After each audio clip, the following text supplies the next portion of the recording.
안녕하세요. 김지전 목사입니다. 오늘은 그 성령 강림 주일 앞두고 사도행전 11장 15절 내가 말을 시작할 때 성령이 저희에게 임하시기를 처음 우리에게 임하신 것과 같이 하는지라 하는 요 말씀이 되겠습니다. 랄레인 에페페센 토 푸뉴마 토 하기온 에프아오 토이스 호스테르, 이 호스테르가 처음 우리와 같이 똑같이 FMS, 헤머스, NRK 처음 우리 위에 임한 것과 같이 임하기를 하신지라 하는 말씀을 제목 삼아서 은혜를 나눠보도록 하겠습니다. 칼빈의 성령론에 있어서는 칼빈은 하나님은 날마다 우리에게 불과 성령으로 세를 베푸신다 그랬죠. 그러니까 칼빈은 불과 성령세로 연속성, 즉 오순절 성령 강림이 하신 그 날이 성령 부음의 출발점이다 하는 그런 개념을 가지고 그 이후에 하늘에 계신 예수 그리스도는 불과 성령으로 우리에게 세를 주신다 이런 이제 것을 했습니다. 그건 이제 요한이 나는 물로 세례를 베풀지만 그는 너희에게 불과 성령으로 세례를 줄 거다 또는 성령으로 세례를 줄 거다 그랬는데 그거를 좀 더 확장해서 너희에게라는 말씀을 빼고 우리에게라는 그걸로 바꿔가지고 기독교 강요에서 설교를 했습니다. 이후에 이제 성령론이 쭉 넘어오다가 칼 바르트 또 아브라함 카이퍼 계열에서 이제 일부 학자들이 예수님의 십자가와 부활과 오순절 성령 강림은 역사적으로 한 번 일어난 사건이다 이렇게 해서 오순절 성령 강림을 단회적으로 가둬 버렸습니다. 그러니까 십자가도 역사상에 한 번 있었고 부활도 역사상에 한 번 있었고 그와 같이 오순절 성령 강림도 역사상에 한 번 임했다. 그리고 패키지로 임했다 하는 그런 것들을 이제 주장하게 되었습니다. 이와 같은 카이퍼의 주장에 대해서 좀 반발했던 사람들이 헤르만 바빙크고 가장 크게 반발했는 사람이 글라스 스킬더라는 사람이죠. 스킬더 교수가 여기에 가장 강력하게 반발했고 반발할 때 사용했던 그 하나님 말씀이 바로 이 처음 우리에게 하신 것과 같이 하는지라 하는 이 말씀이 되겠습니다. 성령의 예수님의 십자가와 부활은 역사적으로 당연히 그건 단회적이어야 되고 뭐 한 번만 일어나야 되는 일이잖아요. 그리고 2000년 전에 있었던 그 십자가와 부활은 그 예수님이 신체를 통하여서 일어난 사건이기 때문에 역사적으로 완전히 그는 시간 속에서 고정이 되었다는 건 확실하지만은 오순절 성령 강림 또 성령 부음의 역사는 절대로 단회적이 아니다 이렇게 주장하는 거죠. 왜냐하면은 성경 안에 벌써 성령 부음의 역사가 있지 않느냐. 오순절 한 번만 온 게 아니고 사마리아에 부어지고 바오르비에 부어지고 에베소에 부어지고 고넬료의 가정에도 부어졌는데 그게 어떻게 그 자체로 한 번 온다는 거는 그 말이 안 되고 성령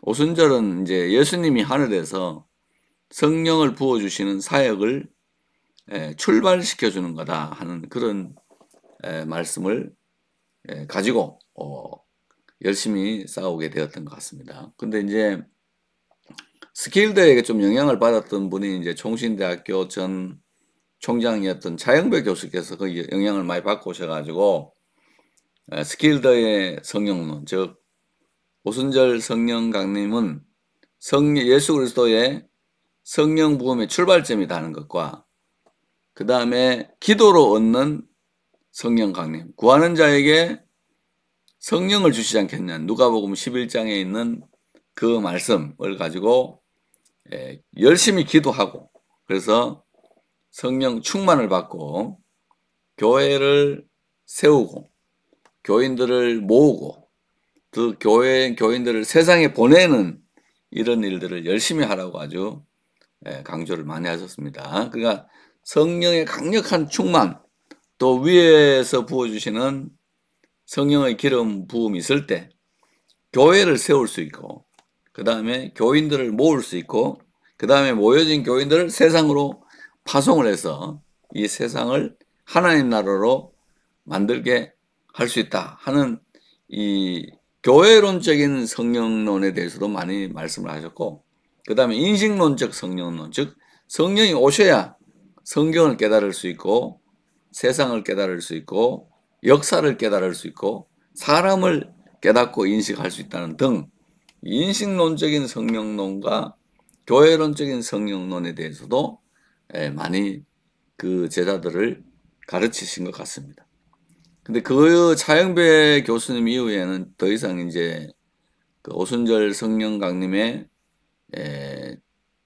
기름 부음에 대하여 이제 말하는 명맥이 조금씩 끊어지고 있어서 좀 걱정은 됩니다만은 또 그 헤르만 바빙크나 또는 스킬더나 그 웨인그로뎀 같은 그 사람들이 이제 그런 말씀들을 많이 했기 때문에 좀 연구를 많이 했으면 해가지고 앞으로 그런 걸 주장하는 분들도 조금 우리 교단 안에 있었으면 좋겠다 하는 생각을 하고 있습니다. 그러니까 이제 카이퍼의 그 패키지 이론이 너무 강력하게 지금 우리 저 이렇게 학교 같은 데를 좀 잡고 있을 수가 있는데, 그 외에도 뭐 바빙크나 스킬더나 뭐 저기 웨인 그룹 다 우리 웨스트민스터 출신도 그렇잖아요. 지시 베르카워나 판 브루건, 그 다음에 그 로버트 쿨리, 고든 피 이런 사람들이 전부 다 이제 그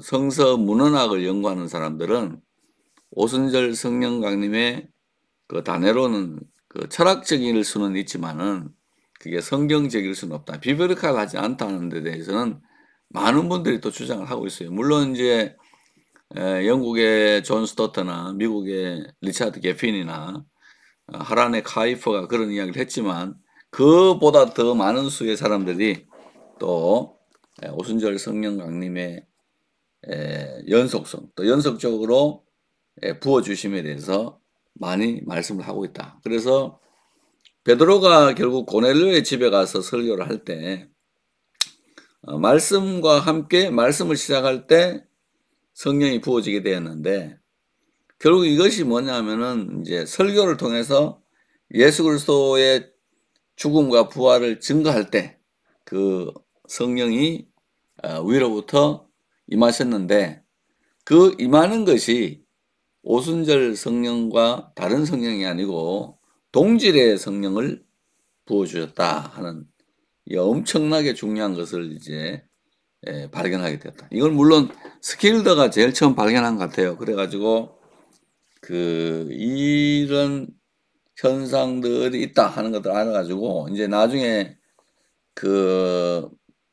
로드만 윌리엄스 같은 사람이, 그 사람은 장로교 출신인데 리젠트 신학교에 가서 가르쳤는데 이 부분을 굉장히 많이 강조하고 성령의 사도행전 안에 성령의 부어짐이 여러 번 나타나고 있기 때문에 그거를 십자가 부활과 같은 그런 패키지로 묶으면 안 되고, 오히려 오순절, 사마리아, 에베소, 바울, 고넬료 이쪽으로 패키지가 묶어야지, 패키지에 끈이 잘못 묶였다 이제 그렇게 이제 이야기를 하는 분들도 계시고, 그렇습니다. 그래서 성령의 임하심이 처음 우리에게 하신 것 같다. 이 처음 우리에게 했다는 건 이건 오순절 성령 강림이겠죠.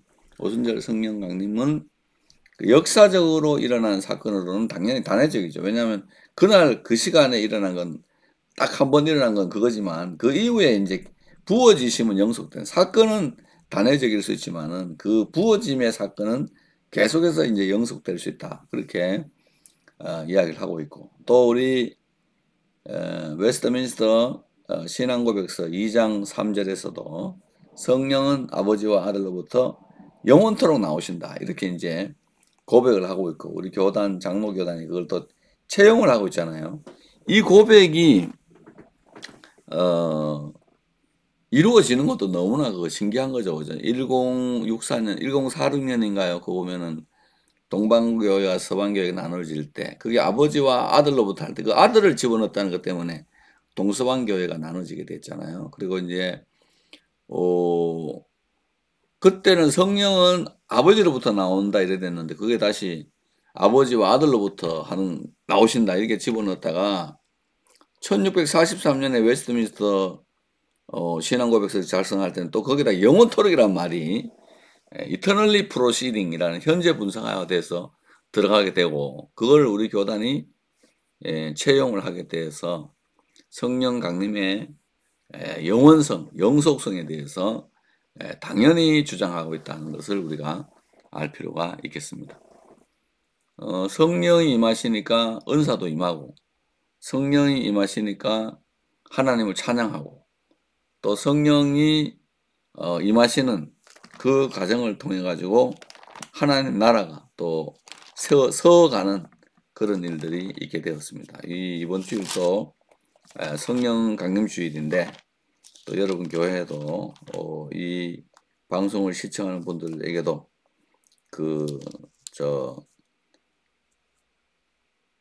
교회의 성령 충만함이 있기를 바라고요. 이 성령이 저희에게 임하는 이 장면을 보고 베드로가 무슨 말씀이 생각났다 그랬어요?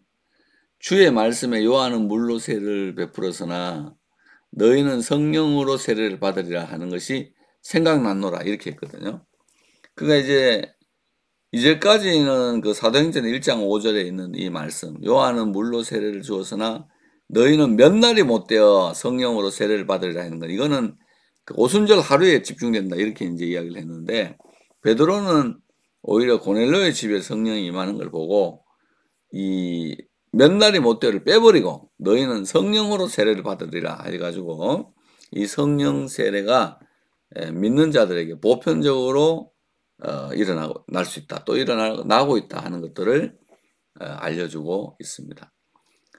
험한 세상을 살아가고 있죠 우리가. 그래서 성령의 정말 기름 부음 없이는 다음 세대가 정말 멸망하는 정도까지 됐잖아요. 옛날에 통계를 보면 교인 300명일 때, 세대 교인이 300명일 때 주일학교가 대학생들 포함해서 600명까지 올라가, 대부분의 교회가 그렇게 할 때가 있었는데 2배 됐는데, 지금은 300명일 때 세례교인 300명일 때 주일학교가 10분의 1, 30명으로 떨어진 시대를 지금 우리가 살아가고 있습니다. 다음 세대를 일으키는 길은 정말 우리가 성령의 세례를 이야기하고, 또 아이들로 하여금 성령을 받게 해가지고 하나님을 인식하는 것, 성경을 인식하는 것, 그 다음에 역사를 인식하는 인식론에 큰 변화를 주도록 해야 되고, 또 성령을 통해 가지고 교회를 세우고 교인들을 모으고 그 교인들을 세상으로 보내는 그런 일들을 해야 되겠습니다. 왜냐하면 예수 그리스도를 증거하는 것은 인류 역사에서 가장 중요한 일이고, 목사의 직분에서 가장 중요한 일이고, 이 세계사에서도 제일 중요한 일이에요. 왜냐하면 예수 그리스도가 얼마나 전파되느냐에 따라 가지고 세계의 역사가 좌우되기 때문이고, 하나님의 심판이 진노의 범위가 좌우되기 때문이기 때문에 확신을 가지고 예수 그리스도를 전할 필요가 있다. 또 차영배 전 총장님과 같은 훌륭한 분들의 글을 읽으면서 다시 한번 성령의 충만을 받으시기를 바랍니다. 주 안에서 평안하십시오. 샬롬.